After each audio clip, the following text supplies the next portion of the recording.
नमस्कार, मी आहे रिंकू आणि तुम्ही पाहत आहात नागपूर समय मराठी बुलेटिन। आजच्या विशेष बुलेटिनमध्ये आपलं मनपूर्वक स्वागत। राज्यातील आणि आपल्या परिसरातील महत्त्वाच्या घडामोडी, राजकारण, समाज, आरोग्य, संस्कृती क्षेत्रातील ठळक बातम्यांचा वेध आपण घेणार आहोत। तर चला करूया सुरुवात आजच्या महत्त्वाच्या बातम्यांसोबत। भाजप आमदार परिणय फुके यांनी उद्धव आणि राज ठाकरे यांच्यावर जोरदार टीका केली आहे। फुके म्हणाले, ठाकरे बंधू एकत्र आले तरी जनता यांना स्वीकारणार नाही, कारण त्यांनी जनतेचा विश्वास गमावलाय। पुढील 25 वर्षात मराठी माणसाला त्यांनी हाशियावर ढकललं असंही त्यांनी म्हटलंय। ओबीसी आरक्षणावरून सुरू असलेल्या वादावर मुख्यमंत्री देवेंद्र फडणवीस 4 ऑक्टोबर रोजी सकाळी 11:30 वाजता सह्याद्री अतिथीगृहात महत्त्वपूर्ण बैठक घेणार आहेत। या बैठकीत आरक्षणासंबंधी GR बदल आणि समाजाच्या मुद्द्यांवर चर्चा होणार आहे। दीक्षाभूमीवर दरवर्षी लाखोंच्या संख्येने अनुयायी एकत्र येतात, त्यामुळे सुरक्षेचं मोठं आव्हान असतं। यावर्षी नागपूर पोलीस आयुक्त डॉक्टर रवींद्र कुमार सिंगल यांनी सांगितले की यंदा सुरक्षेसाठी AI व ड्रोन तंत्रज्ञानाचा वापर करण्यात आलाय।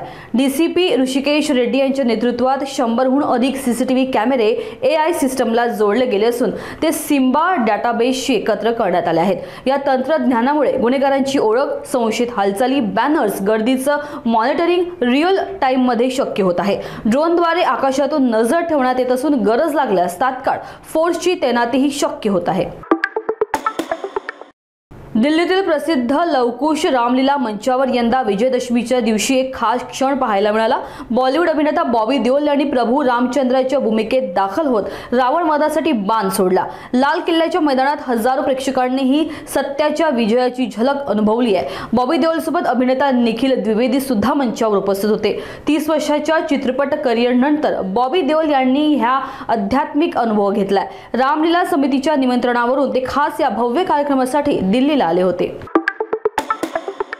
दिल्ली पोलिसांनी यौन शोषणाच्या आरोपाखालील बाबा चैतन्यानंदच्या संस्थानावर छापा टाकत मोठी कारवाई केली आहे। या छाप्यात बाबाची बराक ओबामा आणि डेव्हिड कॅमेरॉन सोबतची बनावट छायाचित्र, 5 अश्लील सीडीज आणि आपत्तिजनक साहित्य पोलिसांनी जप्त केलंय। सर्वात धक्कादायक म्हणजे बाबाच्या व्हॉट्सअप चॅटमधून एका सेक्स रॅकेटचा उल्लेख समोर आलाय।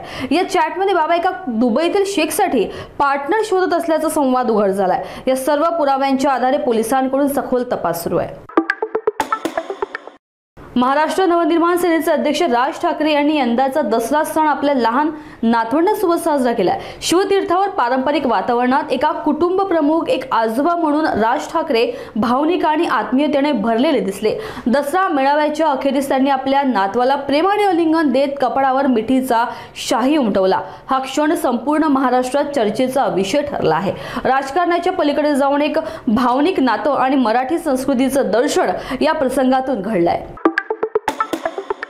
संत्रानगरी नागपूरमध्ये नवरात्रोत्तर विजयदशमीचा सण उत्साहात साजरा करण्यात आला।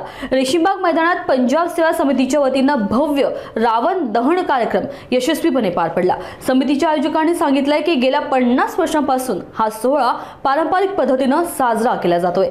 कार्यक्रमादरम्यान रामलीला झाकी आणि हनुमानाच्या वेशातील कलाकारांनी उपस्थितांचं लक्ष वेधून घेतलंय। रावणाच्या पुतळ्याचे दहन पाहण्यासाठी नागरिकांची प्रचंड गर्दी मैदानात जमली होती।